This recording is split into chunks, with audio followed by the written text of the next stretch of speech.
안녕하세요. 사업보고서 읽어주는 남자 잔돈사냥꾼입니다. 오늘 살펴볼 기업은 2차 전지로 굉장히 유명한 회사 중에 하나죠. 삼성 SDI에 대해서 한번 살펴보는 시간을 갖도록 할게요. 시청 전에 구독과 좋아요 그리고 댓글 달아주시면 영상을 만드는 데 큰 도움이 됩니다. 감사합니다. 파트 1에서는 회사 개요에 대해서 한번 살펴보는 시간을 갖도록 할게요. 기업 정보에 대해서 한번 살펴볼게요. 1970년도에 시작한 회사로 99년도에 현재 사명인 삼성 SDI 주식회사로 변경한 것을 알 수가 있어요. 영위하는 사업은 크게 두 꼭지인데 하나는 소형, 중형, 대형 전지를 만드는 사업이고 또 다른 하나는 반도체 디스플레이 소재와 편광 필름을 생산하는 것을 알 수가 있어요.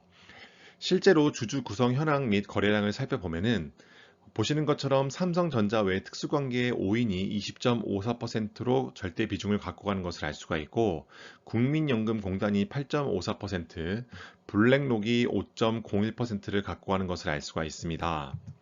실제 거래량을 살펴보면은 LG화학만큼에 미치지는 못하지만 삼성 SDI는 SK이노베이션과 거의 비슷한 수준의 거래량을 보이는 것을 알 수 있어요. 또 하나 확인할 점은 실제 거래량 자체가 절대적으로는 높은 수준이 아니라는 점 참고하시면 좋을 것 같습니다. 코스피 시장에는 79년도 2월 27일에 상장이 된 것을 알 수가 있어요. 사업 부문별 매출액 추이 운용 현황을 살펴보면은 보시는 것처럼 매출 비중의 81%가 2차 전지에서 발생하는 것을 알 수 있어요. 소형 전지, 중형 전지, 그리고 대형 전지에서 발생하는 것이 바로 이 에너지 솔루션이라는 것을 알 수가 있습니다. 나머지 19%가 아까 말씀드렸던 두 번째 영위 사업, 즉 전자재료 생산하는 부분에서 19%의 매출 비중이 발생하는 것을 알 수 있어요. 다시 말해서 삼성 SDI를 이해하기 위해서는 에너지 솔루션 부분에 대해서 집중적으로 살펴봐야 될 것으로 생각해 보면 좋을 것 같아요. 다음은 비용의 성격별 분류입니다. 보시는 것처럼 급여부터 시작해서 무형자산 상각비는 고정비의 성격이 강한 비용이라는 것을 알 수가 있는데 따라서 실제 삼성 SDI의 비용의 성격별 분류를 고정비와 변동비로 나눠보면은 고정비의 성격이 27%, 그 나머지 변동비의 성격이 73%로 실제 변동비의 비중이 굉장히 높은 것을 알 수가 있어요. 사업 부문별 시장 여건입니다. 우리가 2차 전지의 성장성에 대해서 얘기할 때 항상 나오는 것이 바로 각국 정부의 지구 온난화로 인해서 연비와 이산화탄소 배출 규제가 강화되고 있고 그로 인해서 실제 우리가 2차 전지에 대한 기대치가 많이 높아져서 급성장하고 있는 상황인데요. 보시는 것처럼 시장 여건에 대한 내용을 보면은 약 236기가와트 규모로 전년 대비 80%나 성장할 것으로 전망되고 있기 때문에 실제 전기차에 관련된 이 전기 배터리 시장은 굉장히 수요가 엄청나게 증가할 것으로 예상이 되고 실제로 지금 그런 상황인 것을 알 수가 있어요. 또한 친환경 에너지에 대한 수요가 증가함에 따라서 그 친환경 에너지를 저장할 수 있는 장치가 필요한데 그것이 바로 ESS 시장입니다. 그러한 수요 또한 계속해서 성장을 하기 때문에 전년도 대비 57%나 성장할 것으로 전망하고 있다고 합니다. 실제 시장 점유율을 살펴봐도 전 세계 자동차가 휘발유, 경유 다 포함해서 8,500만 대 정도가 생산이 되는데 그 중에 실제 전기 자동차가 현재 얼마만큼 포션을 차지하는지를 찾아보는 것도 앞으로 얼마나 더 성장할 수 있는지에 대해서 알아볼 수 있는 좋은 기준점이 될 수 있을 것이라고 생각이 돼요. 우선 그 전에 자동차 배터리와 ESS는 2020년도 165기가 와트에서 2030년도 3,567로 K거 기준으로 매년 36%씩 성장을 할 거기 때문에 굉장히 높은 펄을 받고 있는 상황인 것을 알 수가 있습니다. 또한 2021년도 세계 배터리 시장 점유율을 살펴보면은 CATL이 28.2%로 선두를 달리고 있고 그 다음으로 LG에너지 솔루션을 꼽을 수가 있는데요. 실제 삼성 SDI는 5.0%로 보시면은 한 6등 정도에서 왔다 갔다 하는 것을 알 수가 있습니다. 실제 세계 배터리 시장 점유율 측면에서 봤을 때는 아직은 높은 수준이 아니라는 것을 알 수가 있어요.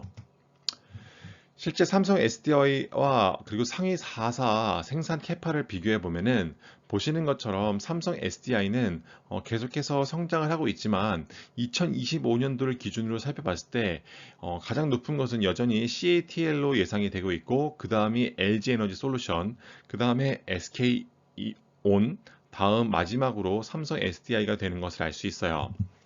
이렇게 네 개사를 비교해 본다면 아무래도 삼성 SDI가 캐파 측면에서는 조금 불리한 면이 있지만 이 시장 자체가 엄청나게 큰 규모로 성장할 것이기 때문에 삼성 SDI도 큰 수혜를 받을 수 있을 것이라고 예상을 해볼 수 있을 것 같아요. 또한 IEA에서 세계 전기차 시장 현황 보고를 한번 살펴보면은 누적 보급 대수가 2025년도에는 7천만 대, 그리고 2030년도에는 2억 3천만 대에 달해 총 자동차 보급 대수의 12%를 차지할 것으로 전망이 된다고 합니다. 다시 말해서 2030년도가 되어도 전체 자동차 보급 대수의 12%밖에 차지하지 않는다는 뜻도 된다는 뜻입니다. 그러니까 2030년도뿐만이 아니라 2040년도 또는 2050년도까지도 계속해서 자동차 전기차 시장은 계속해서 성장을 해서 이것이 100%될 때까지 성장을 할 가능성이 높다라고 볼 수 있을 것 같아요. 파트 2에서는 재무제표 측면에서 한번 분석해보는 시간을 갖도록 할게요. 첫 번째로 자산 부채, 그리고 자본의 연도별 증감률에 대해서 한번 살펴볼게요. 우선 좌측 상단의 K거 기준으로 보면은 자본금은 0%씩 성장할 때 자본은 3%, 부채는 13%씩 성장한 것을 알 수 있어요. 자산의 경우는 6%씩 성장했습니다. 이렇게 부채가 성장했던 이유는 아무래도 실제 삼성 SDI가 계속해서 증설을 통해서 확장을 이루어 나가야 되는데 그렇기 위해서는 증자를 하거나 또는 부채를 늘려야 되는 방법밖에 없습니다. 지금 상황으로 봤을 때는 부채를 조금 더 과감하게 늘렸다라고 볼 수가 있을 것 같아요. 그래서 2020년도를 살펴보면은 자본금은 3,567억 원일 때 부채는 8조 1천억 원, 그리고 지배주주 지분의 자본은 12조 9천억 원 정도가 되는 것을 알 수가 있습니다. 이러한 추세는 2021년도 예상치로 봤을 때에도 부채와 자본 모두 계속해서 증가할 것으로 예상이 되고 있는 상황입니다. 2020년도와 2021년도를 봤을 때 다행히도 자본의 포션이 부채의 비중보다는 크기 때문에 재무 상태적으로는 안정화되어 있는 상태라고 볼 수 있을 것 같아요.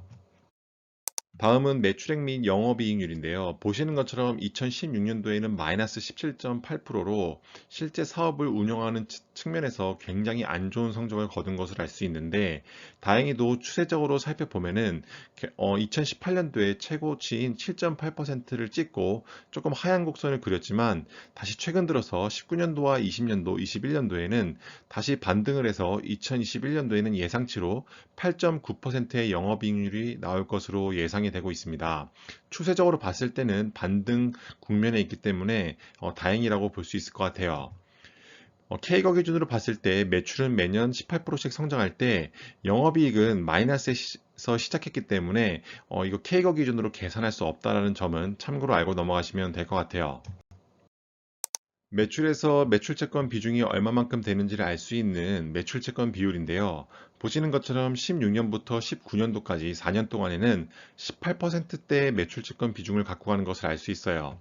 2020년도에는 그보다 낮은 15.6%를 TTM 기준으로 봤을 때는 8.1%로 매출채권의 비중, 즉 비제 비중이 외상의 비중이 계속해서 떨어진다는 것은 그만큼 삼성 SDI 입장에서는 굉장히 좋은 현상이라고 볼 수 있을 것 같아요.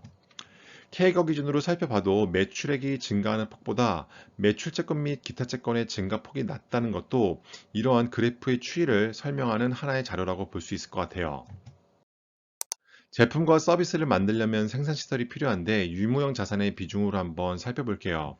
이렇게 매출이 16년부터 20년도까지 꾸준히 성장할 때 유형 자산의 비중도 꾸준히 성장하는데요. 아무래도 그 이유는 이 삼성 SDI라는 2차 전지를 생산하는 회사 입장에서는 계속해서 캐파를 늘려야 되기 때문에 증설을 하는 상황이라고 볼 수 있을 것 같습니다.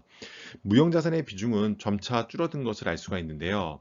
실제 K거 기준으로 먼저 살펴보면은 매출액은 17%씩 성장할 때 유형자산과 무형자산은 각각 20%, 마이너스 3%씩 성장한 것을 알 수가 있습니다. 그러면 실제 무형자산에서 개발비가 있다라는 것을 확인을 했는데요. 우리가 개발비의 비중이 높다라는 것은 그만큼 이 회사가 비용을 그 단기에 처리하지 않고 몇 년에 걸쳐서 처리하기 때문에 이익을 부풀리는 효과를 발생시킨다고 말씀드렸습니다. 다행히도 연구개발 비용 자체가 꽤나 큰 비중이어서 실제 개발비가 차지하는 비중이 1% 정도밖에 되지가 않아서 실제 이 회사가 개발비로 인해서 비용을 조금 축소한다라는 그러한 비판은 피할 수 있을 것이라고 생각이 됩니다.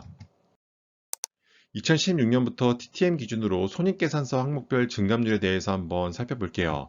매출액은 매년 16.5%씩 성장할 때 매출 원가는 14.5%씩 성장을 했고 매출 총이익은 25.6%씩 굉장히 높은 수준으로 성장한 것을 알 수 있습니다.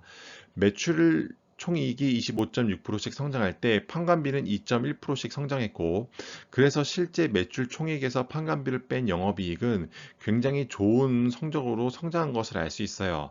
다만 K거 기준으로 계산할 때 이렇게 마이너스가 된 것은 계산이 되지 않아서 0으로 표시됐다는 점 참고하시면 좋을 것 같아요. 당기 순이익도 2016년도에는 2,111억 원이었던 것이 TTM 기준으로 봤을 때는 1조 2천억 원으로 매년 33.6%씩 성장했다는 뜻으로 볼 수가 있겠습니다. 회사가 창출한 연금을 주주에게 나눠주는 배당 성향 및 배당 현황입니다. 16년부터 20년도까지 주당 1,000원씩 배당금을 지급한 것을 알 수가 있고요. 국고채 3년 기준으로 봤을 때 1.85%인 것을 고려해 본다면 실제 이 회사, 즉 삼성 SDI의 현금 배당 수익률이 0.16%인 것을 고려한다면 회사 자체, 이 회사를 배당주 자체로 투자하기에는 굉장히 무리가 있어 보이지만 어쨌든 추세적으로 봤을 때 계속해서 주당 배당금을 지급하고 있고 그리고 그러한 추세가 계속해서 지속이 됐다는 점은 긍정적인 신호라고 볼 수 있을 것 같아요. 실제 회사 통장에 얼마가 들어왔는지를 살펴볼 수 있는 영업활동 현금 흐름인데요. 우리는 그것을 단기 순이익과의 비교를 통해서 한번 확인해 보고자 합니다. 우선 영업활동 현금 흐름을 살펴보면은 2016년도에 마이너스 1조 3천억 원에서 시작한 게 TTM 기준으로 봤을 때에는 2조 2천억 원까지 굉장히 급속하게 성장한 것을 알 수가 있습니다. 단기 순이익 또한 영업활동 현금 흐름보다 조금은 낮아서 실제 이 회사가 단기 순이익으로 발표한 값보다 더 높은 수준의 영업활동 현금 흐름을 최근 3년 동안 만들어내고 있다는 것은 굉장히 좋은 시그널이라고 볼 수 있을 것 같아요. 또한 이러한 영업활동 현금 흐름의 추세가 굉장히 좋았기 때문에 좌측 상단을 보면은 삼성 SDI의 주가도 최근 5년 동안 매년 43%씩 성장했다라는 것도 이렇게 영업활동 현금 흐름이 큰 폭으로 증가한 것과 비슷한 추세를 보인다는 것을 알 수가 있습니다. 그러면 재무상태표 자산의 변동이 생길 때 살펴볼 수 있는 잉여 현금 흐름인데요. 잉여 현금 흐름은 실제 이 회사가 벌어들인 현금 흐름에서 투자한 금액을 뺀 잉여 현금 흐름이 어떻게 되는지를 한번 살펴보는 건데요. 보시는 것처럼 18년도에서 최저점을 찍었던 것이 19년도에는 반등을 하기 시작했고 2020년도에는 플러스로 전환된 것을 알 수가 있어요. 최근 TTM 기준으로 봤을 때는 2020년도보다 FCF, 즉 잉여현금 흐름이 조금 줄어들었다는 것을 알 수가 있지만 다행히도 그러한 줄어든 원인이 영업활동현금 흐름으로 인해서 줄어든 것이 아니라 캐펙스가 큰 폭으로 증가하고 그렇기 때문에 이렇게 프리캐시플로우가 조금은 줄어들었다는 점은 그나마 다행인 점이라고 볼 수 있을 것 같아요. 이렇게 전년도보다 더 큰 추세로 캐펙스를 투자한 것은 그 다음 연도에 큰 영업활동 현금으로 보답이 된다면 주가는 한 번 더 크게 반등할 수 있을 것이라고 볼 수 있겠습니다. 실제 K거 기준으로 봤을 때 캐펙스는 매년 17%씩 성장했다는 것을 참고로 알고 넘어가시면 좋을 것 같아요. 파트 1에서는 기업에 대한 정보를 그리고 파트 2에서는 재무제표 측면에서 살펴봤는데 그렇다면 삼성 SDI는 적정 가치가 어느 정도인지를 한번 계산해 보는 시간을 갖도록 하겠습니다. 자산과 부채 자본을 영업 성격과 비영업 성격으로 나눠보려고 하는데요. 보시는 것처럼 19년도부터 20년도 그리고 최근 4분기 기준으로 봤을 때 어떻게 추이가 변화되는지를 한번 살펴볼게요. 우선 19년도에는 순 자산이 비영업 성격이 마이너스 8,424억 원, 그 다음에 ROIC가 2.98%인 것을 알 수 있어요. 우선 ROIC가 2.98에서 2020년도에는 4.52, 그 다음에 최근 4분기 기준으로 봤을 때는 7.93%로 계속해서 좋아지는 추세를 보이는 것을 알 수 있어요. 또한 비영업 성격의 순자산도 마이너스 8천억 원이었던 것이 그 다음 연도에는 마이너스 6천억 원, 그리고 최근 4분기 기준으로 봤을 때는 마이너스 2,600억 원으로 적자 폭이 계속해서 줄어드는 추이를 보이는 것을 알 수 있습니다. 그렇다면 실제 A, B, C, D 4분면에서 어떤 위치에 속하는지를 한번 살펴보는 것이 중요한데요. 2019년도에는 이 위치에 있었다면 2020년도에는 그보다 나은 바로 위에 위치했을 것이라고 예상해 볼 수 있고, 2021년도 TTM 기준으로 봤을 때는 이 4분면에서 실제 삼성 SDI가 여기까지 올라온 것을 알 수 있습니다. 추세적으로 봤을 때는 C4분면 끝에서 B4분면까지 올라온 것을 알 수가 있어요. 기업의 적정 주가에 대해서 S림 방식으로 계산해 본다면 2022년도 예상 ROE가 9.87이기 때문에 그 값을 대입해 보면 적정 주가는 23만 2천 원 정도가 되는 것을 알 수 있어요. 현재 주가가 62만 4천 원 정도인 것을 고려해 봤을 때 이 회사의 적정 주가는 현재 주가보다 많이 낮은 것을 알 수가 있습니다. 오늘의 한 줄입니다. 우선 수익성을 살펴보면은 영업활동 현금 흐름과 ROIC가 꾸준히 상승 곡선을 그린다는 점과 배터리 산업은 아직까지도 걸음마 단계에 있다라는 점을 알 수가 있어요. 저평가 여부를 봤을 때는 S림 기준으로는 아직 고고평가 구간이고, 금리가 오른다면은 주가가 조금 출렁일 수는 있지만 장기적으로 봤을 때는 기업의 성장성이 워낙 좋기 때문에 꾸준히 주식을 사 모으는 것도 하나의 방법일 것이라고 생각이 돼요. 종합 의견입니다. 배터리 시장은 거스를 수 없는 시대적 흐름인데요. 도로 위의 모든 자동차가 전기차가 될 때까지 성장성은 무궁무진할 것으로 예상이 되고, 이 도로 위의 모든 자동차가 전기차가 될 때의 시점은 아무래도 2050년도 정도가 예상이 될 것이라고 생각해 볼 수 있는데, 그때까지는 이 배터리에 관련된 주식들을 ETF로 가져가 보는 것도 한 번쯤 생각해 볼 만한 것이라고 생각이 되네요. 지금까지 삼성 SDI 분석 영상을 봐주셔서 감사드리며, 영상이 조금이라도 도움이 되셨다면 구독과 좋아요 그리고 댓글 부탁드리겠습니다. 감사합니다.